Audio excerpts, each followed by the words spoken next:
warahmatullahi wabarakatuh. Perkenalkan, nama saya Afira Fatma Syakib dari Prodi Ilmu Administrasi Publik dengan NIM 25301350031. Saya ingin mengerjakan tugas video UAS Ilmu Politik. Kalian pernah merasa nggak sih kalau suara kalian itu tidak berpengaruh? Atau politik itu membosankan? Sebenarnya politik itu adalah cara gimana kita mengelola negara kita. Konsep politik itu bukan tentang kekuasaan saja, tapi tentang pengambilan keputusan yang kolektif untuk mencakup cara mengatur negara, mendistribusikan sumber daya, mencapai tujuan bersama, serta keadilan dan kesejahteraan. Demokrasi adalah di mana sistem pemerintahan dipegang oleh rakyat yang berpartisipasi dalam pengambilan keputusan baik secara langsung maupun melalui perwakilan dengan prinsip kesetaraan hak, kebebasan berpendapat, dan pelaksanaan pemerintahan untuk kepentingan rakyat sebagaimana didefinisikan oleh Abraham Lincoln. Pemerintahan dari rakyat, oleh rakyat, dan untuk rakyat.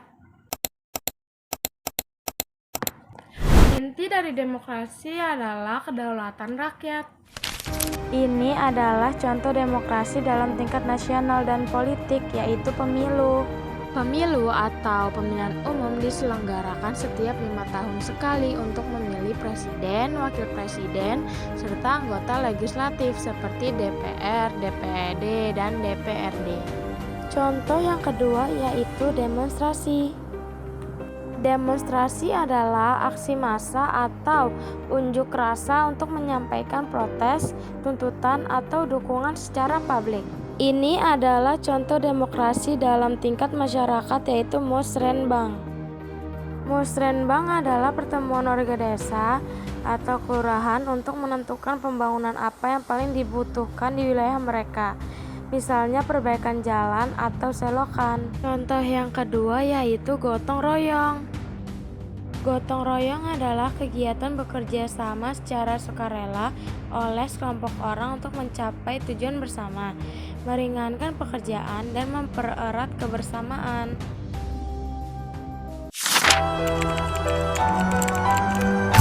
Hak asasi manusia atau HAM adalah hak-hak dasar yang melekat pada setiap manusia sejak lahir sebagai anugerah Tuhan, bersifat universal, tidak dapat dicabut, dan wajib dihormati, dijunjung tinggi, serta dilindungi oleh negara, hukum, pemerintahan, dan setiap orang demi kehormatan hak-hak hidup. Hak asasi manusia atau HAM mencakup hak untuk hidup, kemerdekaan, kepemilikan, dan mengeluarkan pendapat yang berlaku bagi semua orang tanpa terkecuali. Berikut adalah contoh dari pelanggaran HAM berat. Pelanggaran HAM berat adalah tindakan yang mengancam nyawa manusia atau menyebabkan penderitaan fisik dan mental yang luar biasa. Berdasarkan Undang-Undang Nomor 26 Tahun 2000, contohnya meliputi kejahatan genosida dan kejahatan terhadap kemanusiaan. Kejahatan genosida adalah tindakan yang dilakukan dengan niat untuk menghancurkan secara keseluruhan atau sebagian suatu kelompok bangsa, ras, etnis, atau agama melalui berbagai cara seperti membunuh, menyebabkan penderitaan fisik atau mental berat, menciptakan kondisi hidup yang merusak, mencegah kelahiran atau pemindahan anak-anak secara paksa.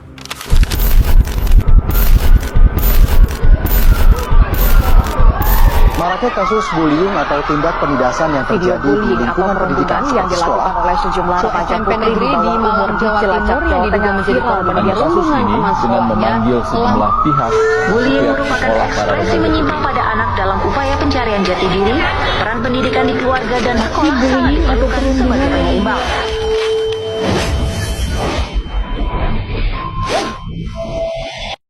Berikut adalah contoh pelanggaran HAM ringan, yaitu bullying atau perundungan. Bullying atau perundungan adalah tindakan agresif yang disengaja dan berulang kali untuk menyakiti, mengintimidasi, atau merendahkan orang lain yang dianggap lebih lemah, menggunakan ketimpangan kekuasaan baik secara fisik, verbal, sosial, maupun daring, yang bisa disebut cyberbullying, yang menimbulkan tekanan, ketakutan, atau trauma pada korban.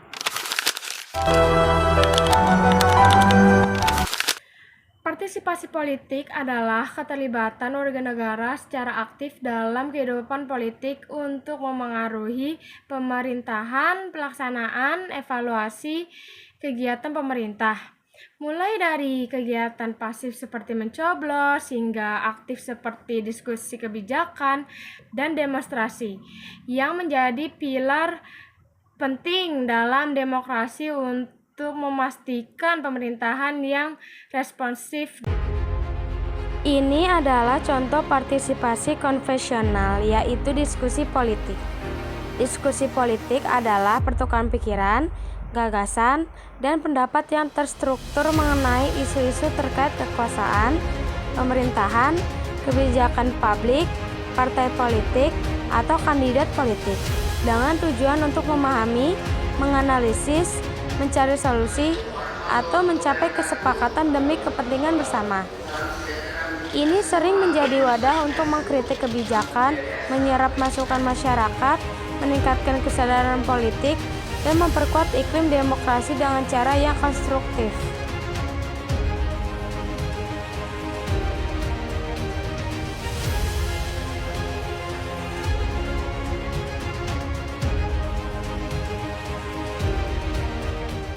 Saya, Menteri Pertahanan, mewakili pemerintah Republik Indonesia, menyampaikan prinsip jati diri TNI adalah tentara rakyat, tentara pejuang, dan tentara profesional. Kami tidak akan pernah mengecewakan rakyat Indonesia di dalam menjaga kedaulatan negara kesatuan Republik Indonesia.